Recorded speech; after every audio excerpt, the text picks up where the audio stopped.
আবার আমি এমন কোনো কথা যদি বলি যেটা কোরআন সুন্নাহ বিরোধী, তাহলে যে কোনো লোক লিখিত আকারে হোক, দাঁড়াইয়ে হোক, প্রশ্ন করে আমার কাছ থেকে জেনে নিতে পারবেন যদি আমি ভুল করি।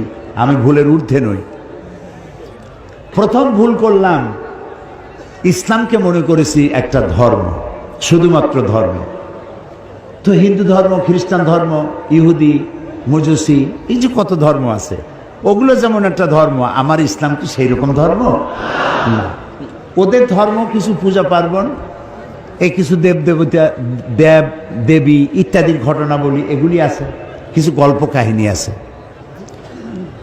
সে যে ধর্মগ্রন্থ বলেন, আমি কিছু পড়াশোনা করেছি, বেদ, বাইবেল, ত্রিপিটক, তারপরে মহাভারত, পুরাণ, উপনিষদ কিছু পড়ছি। তো ওটা আমি এই বেদ, বাইবেল, সমস্ত ধর্মগ্রন্থকে আমরা শ্রদ্ধা করি। আমরা প্রত্যেকটা উপাসনালয়কে শ্রদ্ধা করি, সেটা মন্দির হোক, সেটা প্যাগোডা হোক, সেটা গির্জা হোক, সেটা গুরুদুয়ারা হোক, সমস্ত উপাসনালয়কে সম্মান করি, সমস্ত ধর্মীয় পুস্তককে সম্মান করি, সমস্ত জাতিকে সম্মান করি। আলহামদুলিল্লাহ বলি, আলহামদুলিল্লাহ। যেহেতু ইসলাম হচ্ছে মহাসাগর, উদার, মহাসাগরের মতো উদার, মহাকাশের মতো উদার। সুবহানাল্লাহ। পাগলেরা তারা বলে ইসলাম হলো মৌলুদবাদ, সাম্প্রদায়িক, হাবিজাবি, এইসব কথা বলে। এগুলো কি পাগল না মাথা গোল, আল্লাহ জানে। তো প্রথম কথা হচ্ছে যে ইসলাম গতানুগতিক কোনো ধর্মের নাম নয়, এটি একটি পূর্ণাঙ্গ জীবন ব্যবস্থা, কমপ্লিট কোড অফ লাইফ, পূর্ণাঙ্গ জীবন ব্যবস্থা।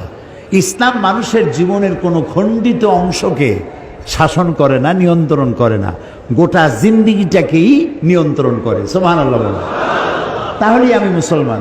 একটা দৃষ্টান্ত দেই, গরু আছে না বগুড়ায়, গরুরে যদি না বাঁধেন তাহলে গরু তো চেনে না যে আপনার জমিন কোনটা আর অন্যের জমিন কোনটা। সে নিজেরটাও খাবে, মালিকেরটা, অন্যেরটাও খাবে, ঠিক না? বোঝে না বলেই তো আপনি দড়ি দিয়ে বাঁধেন। দড়ি দিয়ে বাঁধে থইলে সে তার নির্দিষ্ট এরিয়ার দড়ি যদ্দূর যাবে অদ্দূর খাবে, এর বাইরে যাবে না। আল্লাহ তাআলা গরুর থেকে মানুষকে সম্মান দিয়েছেন, মর্যাদা দিয়েছেন, সেই জন্য প্রকাশ্য কোনো দড়ি দিয়ে বাঁধেন নেই। আল্লাহ তাআলা একটা অদৃশ্য দড়ি দিয়ে বাঁধছেন, সেই দড়িটার নাম হলো ঈমান। সেই দড়িটার নাম কি? ঈমান। লা ইলাহা ইল্লাল্লাহু মুহাম্মাদুর রাসূলুল্লাহ।